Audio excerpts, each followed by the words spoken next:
Hai, sahabat YT Artikel 2. Apa kabar kalian semua? Semoga kalian semua dalam keadaan sehat. Amin. Sebelum melanjutkan ke ceritanya, jangan lupa tinggalkan like, komen, dan subscribe. Karena dengan like dan komentar kalian, yang semakin membuat admin semangat mengupload lanjutan ceritanya.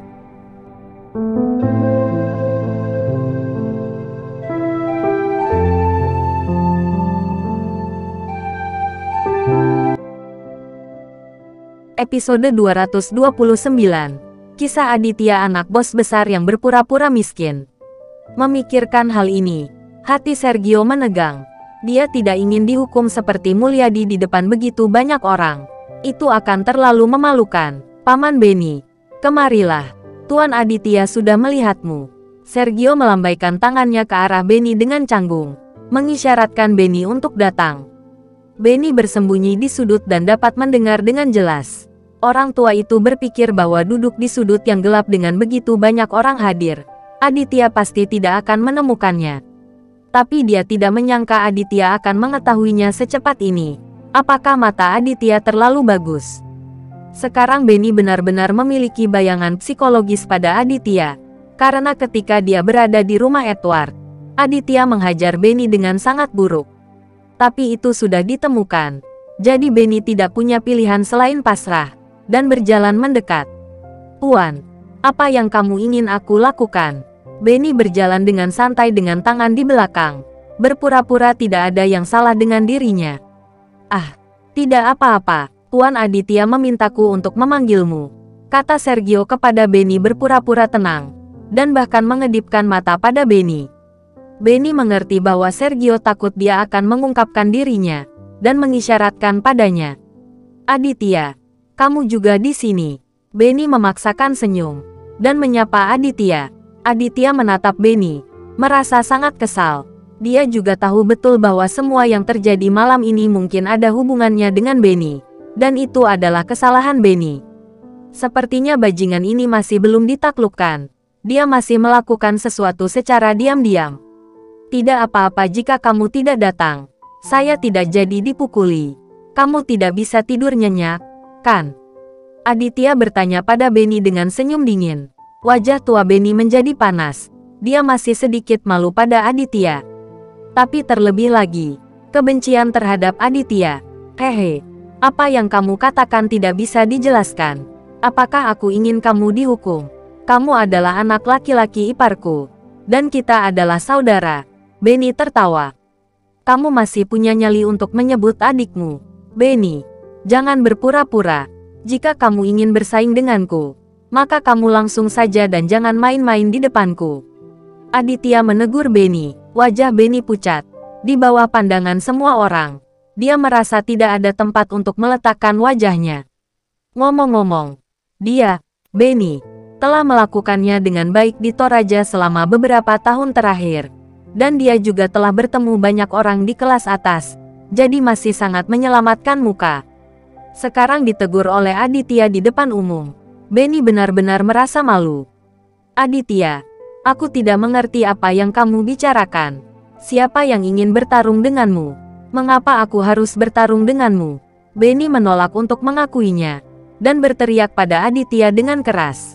Aditya melihat bahwa Benny sangat tidak tahu malu, dan dia menatap dan berbicara omong kosong di sini sangat senang.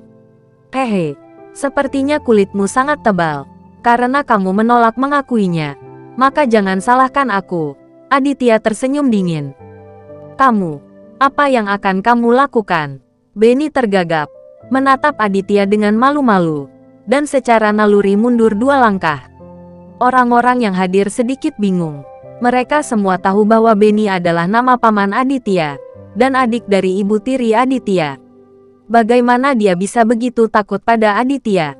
Apa yang kamu lakukan? Apakah kamu pikir aku tidak tahu bahwa kamu berkomplot melawan saya? Aditya bertanya pada Benny dengan suara dingin, dan kemudian meraih kerah baju Benny.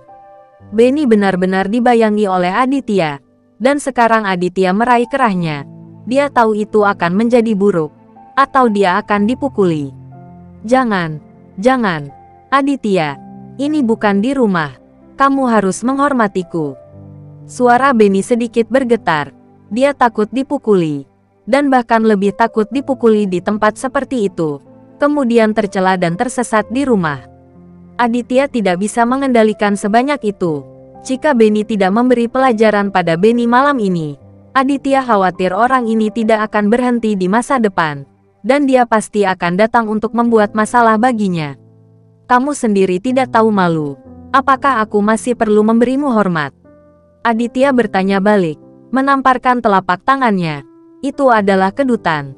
Setelah memukuli Benny sampai dia berteriak berulang kali, orang ini sangat tertekan. Karena dia hanya bertemu Aditya 2 kali. Dan dia juga dipukuli 2 kali. Melihat Benny dipukuli, wajah Sergio sangat berubah. Karena dia memiliki niat jelek di dalam hatinya.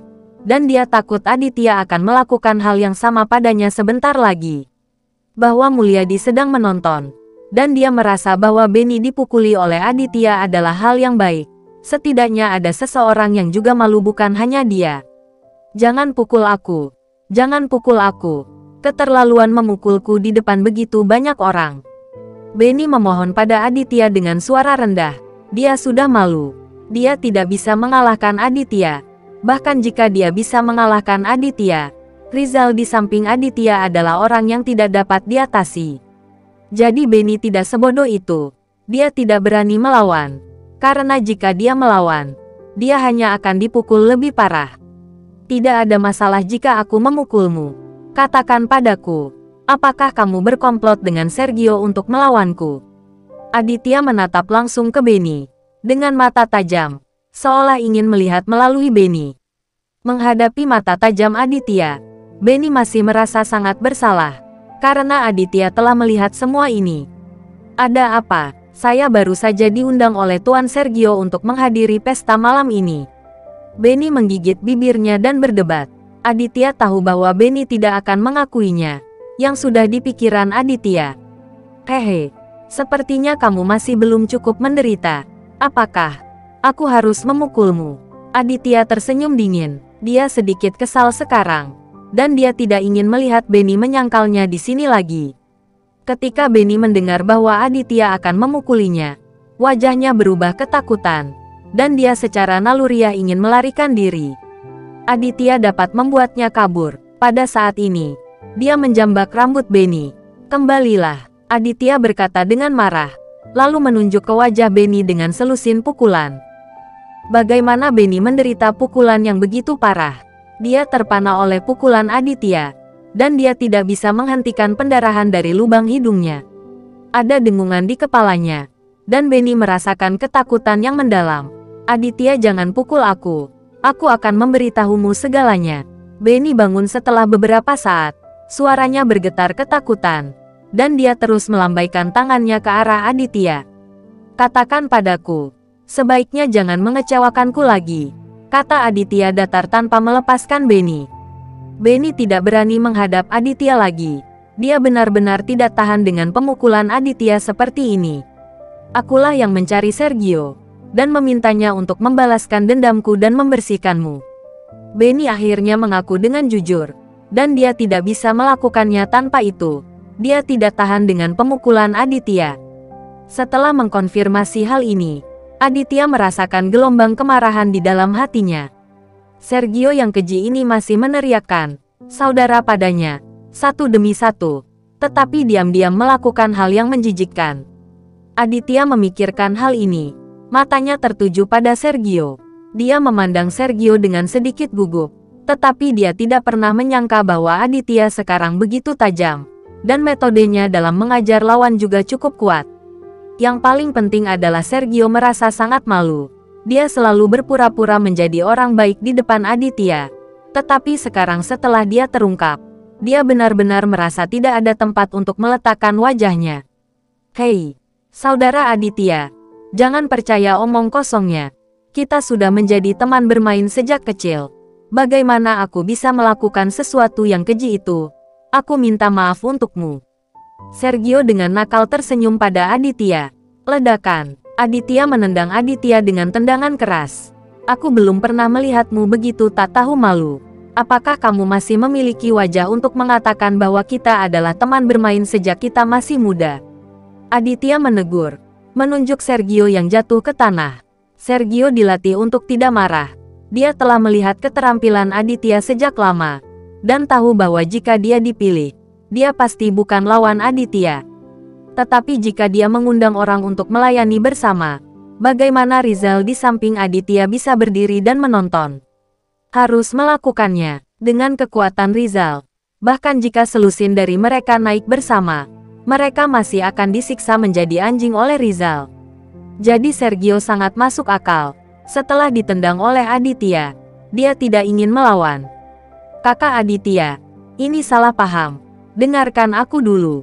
Katakan padaku bajinganmu. Aditya mengangkat tangannya dan menamparkan Sergio ke tanah lagi. Kali ini, Sergio dipukuli dengan kejam. Telinga kirinya seperti ditusuk, dan dia berdarah. Melihat pacar dan kakaknya dipukuli, Nikke berhenti. Mengandalkan fakta bahwa dia adalah seorang wanita, dia menduga bahwa Aditya tidak akan memukul seorang wanita. Jadi dia bergegas dan menunjuk ke arah Aditya dan berteriak, "Aditya, tidakkah menurutmu kamu terlalu jauh?" Bersambung.